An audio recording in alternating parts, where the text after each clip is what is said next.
Welcome, everyone, to another week of Matt is Reading. I am excited to talk about some of the books that I've been reading this week.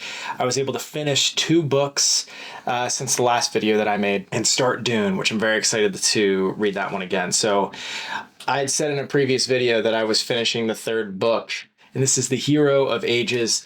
I finished it last weekend, it would have been, and man, I loved it. The themes that you get in a fantasy book like Mistborn, there's a big buildup, not quite an epic like you would see in maybe The Wheel of Time or even Lord of the Rings, but there is this big build up to good versus evil and a battle between good versus evil. And I like I've liked stories in the past where the big forces of evil and good have a direct impact on the characters. And you also have the heroes of the story that are affecting those forces of good and evil in very dramatic ways. So this was a very exciting book, a very exciting finish. I'm excited to keep reading more from the Cosmere series. The world that he's built, the magic system. I don't know much about the rest of the Cosmere books. I know there's the Stormlight archives that are very popular. I don't know if it's the same magic system. At the end of this one, The Hero of Ages, it alludes to the fact that there is more to the magic system that we still don't know yet. And I'm very excited to unpack that in future Cosmere books. But yeah, I plan on doing a deeper dive into this book in particular. One of the things I will just initially say is that some of the characters who I didn't think anything of in the first book ended up becoming my favorite characters by the end of book 3. There was so much characterization that happened for some of the smaller background characters in the first two books that in the third book they really came into their own and became powerful characters just on a personal level. Their character was powerful, and then also just powerful Allomancers in general as well. So finish this one. Very good. Definitely would recommend. My wife is almost about to finish it as well, and I can't wait to talk to her about preservation and ruin once she gets to the end of it. I'll go next with Splendid in the Vial because I didn't get to read any of this. I plan on, this is one I'm going to prioritize this week just to finish it. I've enjoyed it. It's been a very good book. I plan on reading The Wager after this, another book that's in a similar type genre. And one of the things that this book, I'll say more about this book in a future episode, future week of reading. But the reason why I didn't get to read this much this week is because I probably foolishly picked up Dune right after I picked up or finished Mistborn. And man, this is my second read of Dune. And look at this cover too.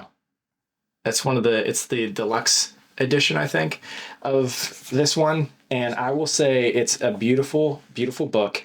But I got this during 2022 after I'd watched the movies and read Dune on my Kindle, and I was thinking, I definitely want to own this book because I'm going to read it again, which here I am again doing that. Yeah, there was one part of this book that, when you buy a book, you don't look at every single page, but there's 3 pages in this book that look like this. I don't know if you can see that or not. But yeah, they just really jacked up it's like the font smeared. Kind of sad. I was reading through the book thinking, man, this is such a beautiful book to hold. The front of it says, "Fear is the mind killer." Just very cool. It's got the blue art gilding on the side. It's a very cool edition. And then I was reading through it and I got to page 47 and I was like, oh, well, that's a bummer.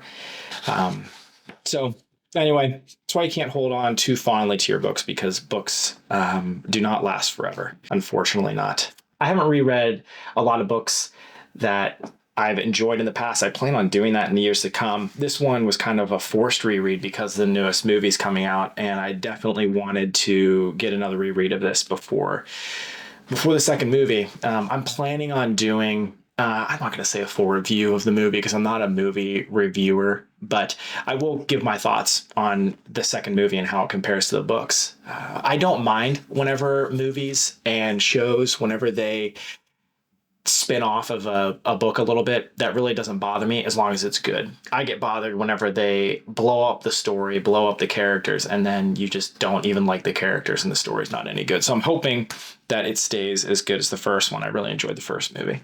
One other book that I finished this week was Superman's Kingdom Come.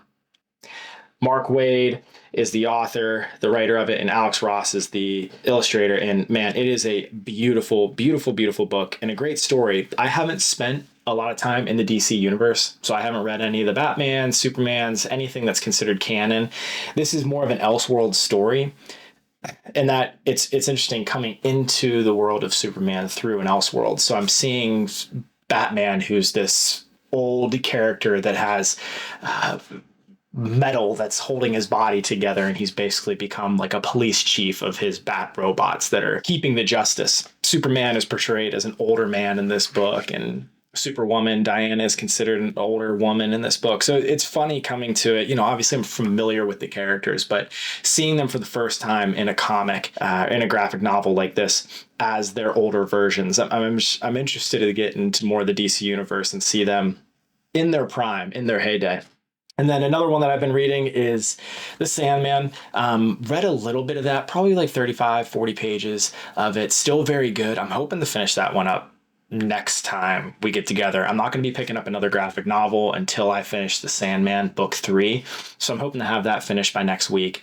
I probably won't do full reviews on those videos. There's just so much to unpack. There's another YouTuber out there, Danny Malt, who he does a fantastic job going through graphic novels. And I end up just watching his stuff, and in no way do I need to repeat the content that he's doing. He's fantastic. So I'll link him down in the description if you wanted to hear more from him. They're very good. He does a very good job with it.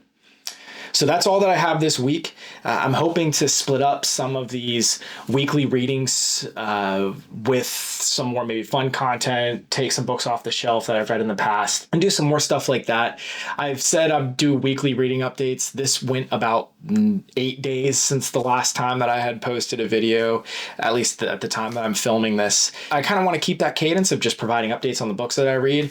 But if I don't have a chance to read, if life's too busy for me to get into any books, then I probably won't end up posting a video. But I was able to finish Mistborn, and I feel like I had to get a video out, share my initial thoughts on Mistborn before I do a full review on that. So it was fun hanging out with you all. We'll talk again in a future week, future episode.